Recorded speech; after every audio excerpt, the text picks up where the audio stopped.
In this video, we're going to look at part 3 of lesson 5 in the Classical Liberal Arts Academy's Latin Grammar 1 course.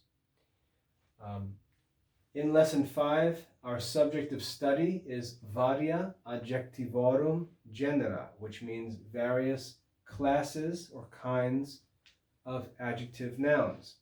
And as I mentioned, this is part 3 in our study of lesson 5. In part 1, we learned about interrogative adjective nouns, and in part 2, we learned about relative adjective nouns. In part 3, we're going to build on that knowledge. So if you're not comfortable yet with the content of parts 1 and 2, with interrogatives and relatives, you should continue reviewing them before you try to go on to part 3, because in part 3, we're going to build on that knowledge and assume you understand what interrogatives and relatives are. But if you're comfortable with parts 1 and 2, we're going to continue building our knowledge of adjective nouns here in part 3. Okay? In part 3, we're going to add 2 new classes of adjective nouns. So we have interrogatives and relatives so far. In this lesson, we're going to add reditives and infinites or infinitives. Okay, so 2 new kinds. Before we get started, let me just say it's very unlikely that any student would know these ideas from English grammar. Usually, students who are learning Latin grammar have very little knowledge of English grammar.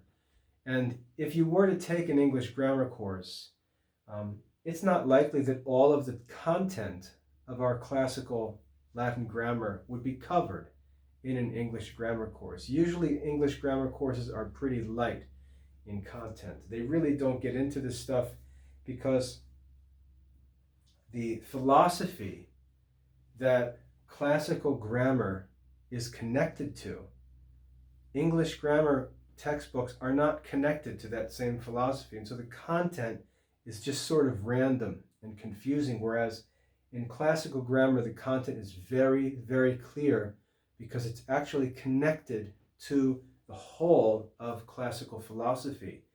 And the reason why I say that is because as you're presented with new ideas, what you're going to try to do is compare them to things you already know. And the truth is, there's going to be a lot of content in these courses that you just have nothing to compare with. And so that's why memorization is so important. We're just adding new knowledge. It's not knowledge that you can compare to other things. It's new knowledge. And so what you need to do is you need to memorize the definitions and the rules. You need to just accept it and know it as new information, not try to compare it to existing knowledge you have.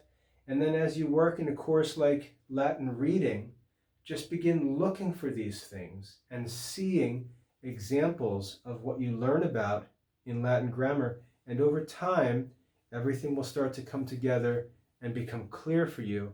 And you'll be able to think about and compare the things that you learn here in Latin grammar to other studies, namely to what you see in Latin reading in courses like that. Okay, so don't try to relate this to things you already know. Just accept that a lot of this is going to be new learning, new ideas. And the way to learn them is just to memorize them, treasure them up or store them up inside your mind. And then as your experience and studies continues, you're going to be able to use them, see them in other studies, see them in your Latin translation work, and then it'll become your own knowledge, really, all right? But as you learn these things, just memorize them. Just seek to understand what the lesson says and memorize the rules and definitions and be patient, all right? So for rule number 7 here, we learn about redditive adjective nouns. So let's read this definition in the Latin, and then I'll explain its meaning very clearly in English, and then we'll look at some examples, okay? Reddita sunt tantus talis tot totidem, que relativis quantus qualis quot ante vel post reduntur. I'll read that again in Latin. Reddita sunt tantus talis tot totidem, que relativis quantus qualis quot ante vel post reduntur. Okay? Now, we'll translate this rule into clear English. The reditives, reddita, the reditives are, and then we have four adjectives listed. Tantus, talis, tot, totidem. So very simply, the reditives are these four adjective nouns. The reditives are tantus, talis, tot, and totidem. Now our definition continues to say, the reditives are these which, and I'm going to go out of order here to make the English translation clear for you. The reditives are these which answer to the relatives quantus, qualis, and quot, coming before or after. The reditives are tantus, talis, tot, and totidem, which answer to the relatives quantus, qualis, and quot, coming before or after. That's what the definition says. If I were to go through this in word by word order, it'd be really difficult for you to grasp. That's why I moved around to make it a clear English translation. The reditives are these, tantus, talis, tot, and totidem, which answer to the relatives quantus, qualis, and quot, coming before or after. That's our definition for redditive adjective nouns. Now in the examples here, we'll see what this means, and I'll explain every part of it so it's clear for you. Okay, we have four examples that Emmanuel Alvarez gives us. Four examples. The first example says, Quales in Republica principes sunt, tales reliqui solent esse cives. Quales in Republica principes sunt, tales reliqui solent esse cives. The translation of this would be, quales, of what kind of men, of what kind in a republic the princes are, of that kind the remaining or other citizens are accustomed to be. I'll do that again. Of what kind of men in a republic the princes are, of that kind the other citizens are accustomed to be. Okay, so in short, the meaning of that example is the people are like their leaders. Okay, but what we have here is an example of a redditive adjective noun, tales, answering to quales. Just so you know, tales here is the singular form, tales is the plural, qualis is singular, quales is plural. So tantus would answer to quantus, talis would answer to qualis, and tot and totidem would answer to quot. Here we have tales answering to quales. All right? Of what kind? Of that kind. So it's an expression. All right? Of what kind the princes are, of that kind the citizens are. All right? Quales, tales. Tales here is a redditive adjective noun. Next. Tales sis qualis haberi cupis. Tales sis qualis haberi cupis. Tales, of that kind of man you should be, of what kind to be held you desire. I'll explain the meaning.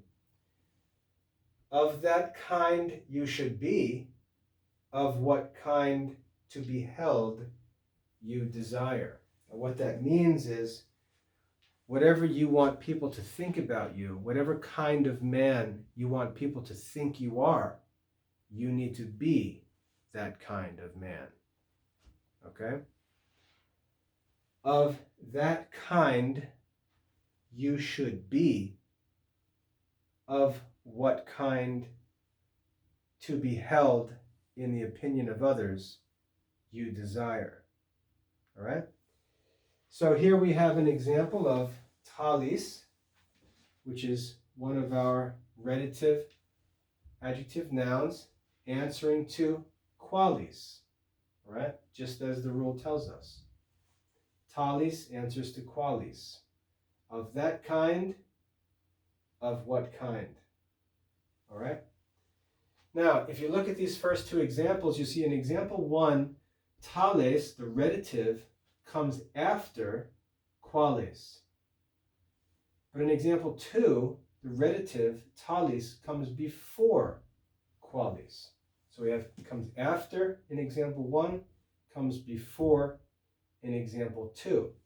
That's what ante vel post means, before or after. So the relatives are these which answer to the relatives either before or after. Okay? So just because it says reduntor, and that means answers to, it doesn't necessarily mean that they actually come after them in the sentence. So here, for example, talis answers to qualis as an expression, even though talis comes first in the sentence. All right? That's what ante vel post reduntor means. Example number 3, we have quote and tot. So tot will answer to quote. Quot homines, tot sententiae. Quot homines, tot sententiae. Quot, we learned in the previous lesson, means how many. How many men, so many sentences. How many men, so many sentences. Now, sentences here means judgments or opinions. All right? So, how many men, so many opinions. There are as many opinions as there are men. That's the idea. Okay? But we see the expression using a relative adjective noun, tot, so many, answering to quote, how many? How many men? That's how many opinions. Get the idea? All right, and lastly, number 4. Totidem ad te epistulas dedi, quote tu ad me misisti. Totidem ad te epistulas dedi, quote tu ad me misisti. So many to you epistles or letters I have given, how many you to me have sent. So many to you epistles I have given, how many you to me have sent. So what that means is, I have sent as many letters to you as you have sent to me. And we see the way that that's expressed in Latin is by the use of a relative adjective noun. So many to you epistles I have given, how many you to me you have sent. Again, we saw in example 3, quote comes first and the relative comes after. In example 4, the relative came before and the relative came after. Okay? So there you have 4 examples of the relative adjective nouns answering to these relatives either before or after them. All right, that should be pretty clear. When I say that should be pretty clear, what I mean is what I've described is pretty clear. And maybe not in your first watching of the video, it may not all be clear, but you can watch this video again. You can also study the printed lesson where all of this is contained, maybe even more clearly. The translation, the examples, everything. Okay, so the explanation that I've given here is clear. You may need to watch this video again. You may want to study the printed lesson. But we're going to move on now to infinite adjective nouns. Okay, number 8. So let's move on from relative adjective nouns to our next class of adjective nouns, which is infinite or infinitive. I'll read the rule in Latin here. Quis vel qui, que, quod, uter, utra, utrum, quantus, qualis, etc. interrogativa, quando ponuntur post verba audio, video, scio, intelligo, nescio, et alia eiusdem significationis appellantur infinita. I'll read that in Latin one more time and then give you a clear translation. Quis vel qui, que, quod, uter, utra, utrum, quantus, qualis, et cetera interrogativa, quando ponuntur post verba audio, video, scio, intelligo, nescio, et alia eiusdem significationis appellantur infinita. All right, so what's our translation here? Let's walk through it word by word. First of all, we have a list of adjective nouns, this first line. Quis, qui, que, quod, uter, and so on, all the way down to qualis. So the rule starts with a list of adjective nouns. Here we have quis, vel qui, que, quod. Quis and qui are both masculine forms. Que is feminine, quod is neuter. Quis and qui are both options. That's why it says quis vel qui. Quis or qui. Que, feminine, quod, neuter. Then we have uter, utra, utrum, masculine, feminine, neuter. Then we have quantus and qualis. All right? Quis, que, quod means who or what. Uter, we learned, means which. Quantus means how much or of what size. Qualis means of what kind. So the first line is just a list of those adjective nouns. Et and the other interrogatives, all right? These and the other interrogatives, when, quando means when, ponuntur, they are placed, post, after, verba, the verbs, and then we have a list of verbs. Okay? After the verbs audio, which means I hear, video, I see, scio, I know, intelligo, I know or I understand, nescio, which means I do not know, and others, other verbs of the same signification or of the same meaning or which express the same idea as these verbs that were listed. I hear, I see, I know, I understand, I don't know. Appellantur, they are called infinita, infinites. All right? So that's a lot, so let's go through it again. Quis vel qui, que, quod, uter, utra, utrum, quantus, qualis, and the other interrogative adjective nouns, when they are placed after the verbs I hear, I see, I know, I understand, I don't know, and other verbs of the same meaning, they are called infinites, infinita. These adjective nouns listed here, these adjective nouns and the other interrogatives, when they're placed after these verbs, they are called infinites. They're called infinites because they don't identify a person. They don't refer to some specific or known person. They're called infinites. Okay?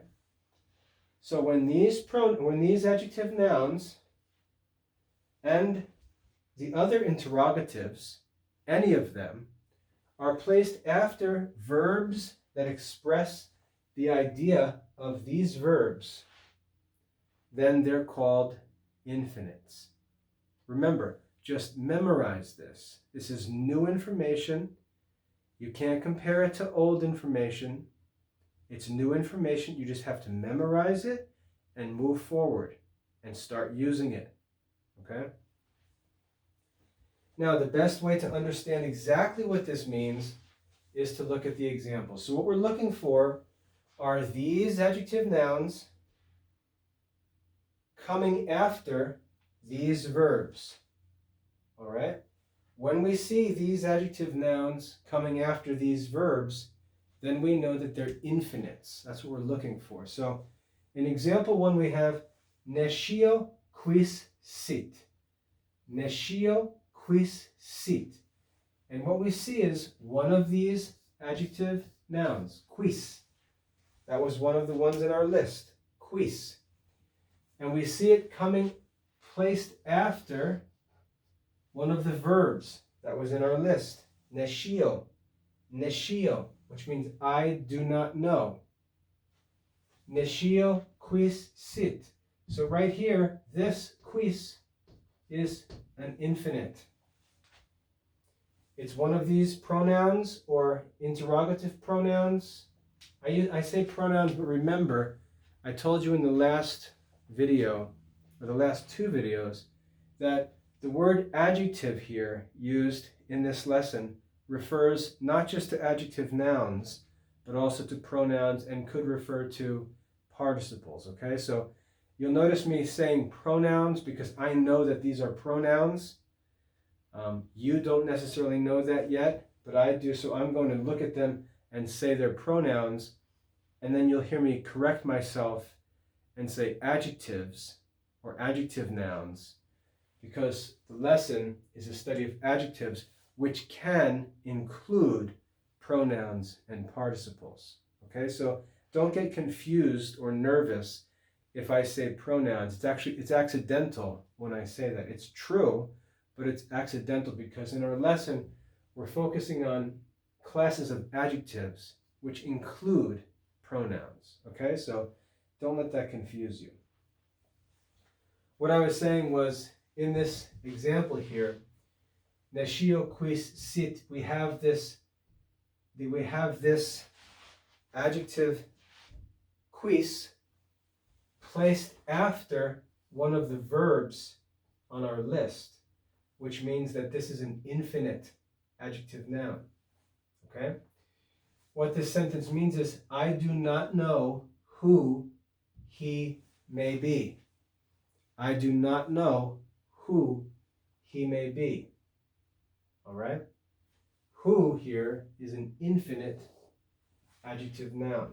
No person is identified. Next, we have audio quid dicis.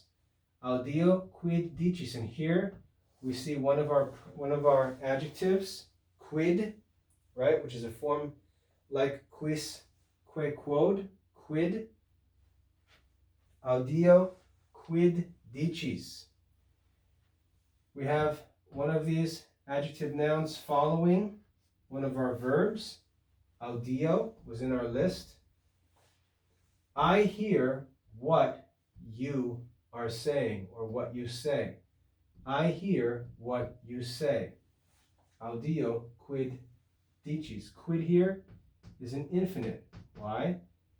Because it follows a verb that expresses the idea of hearing. Thirdly, ignoro quantus aut qualis sis. Ignoro quantus aut qualis sis. Quantus and qualis were in our list here of possible infinite adjectives. Quantus and qualis. We see them here and here. And we see they're placed after a verb.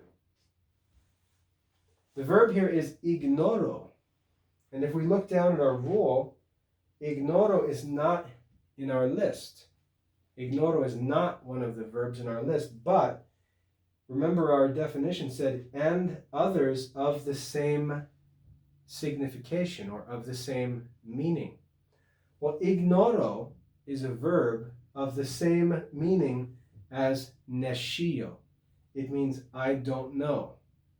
Okay, so ignoro is an example of one of these verbs, a verb that has the same meaning as the verbs that are listed here. So we have quantus and qualis placed after the verb ignoro. So quantus and qualis will both be infinites here. Ignoro quantus aut qualis sis. I do not know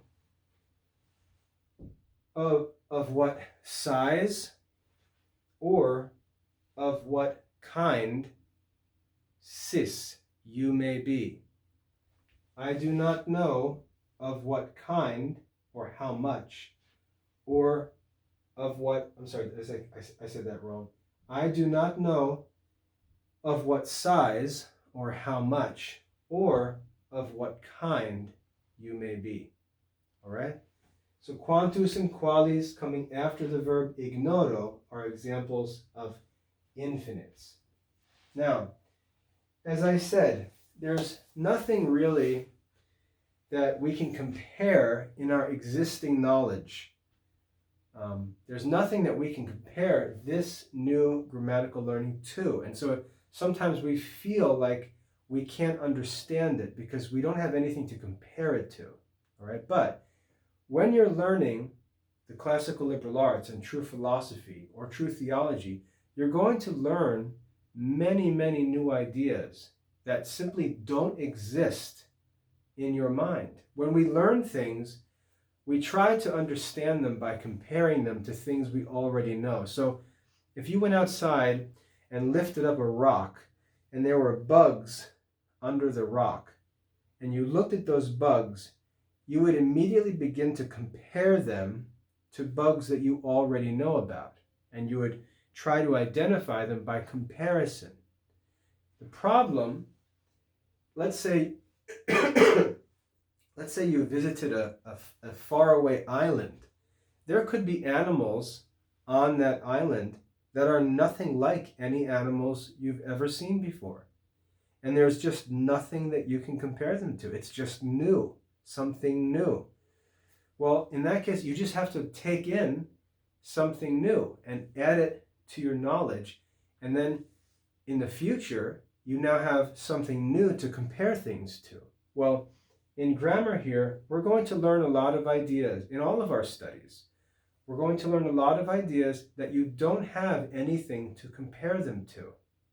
And you just have to memorize the rule, see the examples, and then as you study, as you continue your studies, especially in Latin reading, you're going to start to see these things. You're going to see examples of what you learn about in Latin grammar.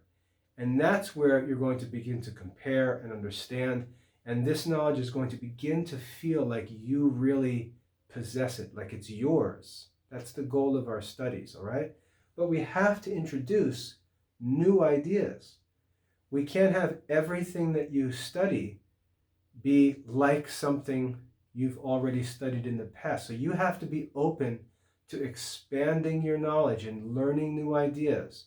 Sometimes there's just nothing to compare them to, and you just have to memorize the definition and be patient and continue studying and just allow this knowledge to grow and develop in you over time. All right, so don't be discouraged if we go through a new lesson and the ideas just seem very strange and new. Don't be discouraged. That's just normal. That's part of learning. It's like when you exercise and you try some new sport or you try some new exercise, and the next day your muscles are sore or your bones are aching because you've never done that before. You have to learn to just accept that pain, accept the difficulty, and allow your body to respond, and allow your bones to strengthen, allow your muscles to strengthen, and then that new exercise becomes normal and your body reaches a new level of strength and you continue growing.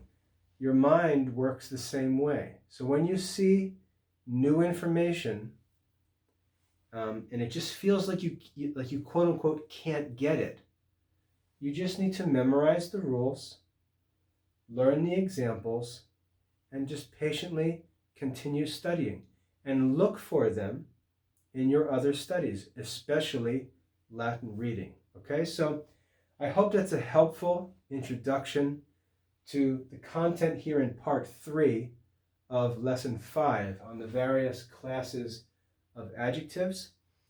As I said, you can watch this video over again to just let this all sink in more and more. And just like watching movies, when you watch a video a second time, you see things that you didn't see the first time.